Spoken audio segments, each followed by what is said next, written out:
представь себе, сидишь ты такая дома, ждешь, пока к тебе придет твоя подруга.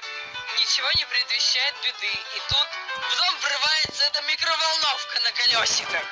А за ней ты видишь свою подругу, уже приготовившуюся извиняться за его поведение. Нет, ладно, сначала он вел себя нормально, не считая того, что он начал говорить не о моем интерьере, о вкусе в одежде и вообще о том, что я не женственная, фиг с ним. Но потом, когда мы сели пить чай, эта говорящая коробка забралась на рояль. И ладно бы он просто туда залез. Отовсюду зазвучала какая-то странная музыка, потом он достал откуда-то виноград. Я вообще не понимаю, где он его взял, у меня дома нет винограда. И со словами «Ах, здесь совсем не знают, как создать правильную атмосферу», начал его есть. И я не поняла, он же был в своей обычной форме, ему там вроде нечем есть, но...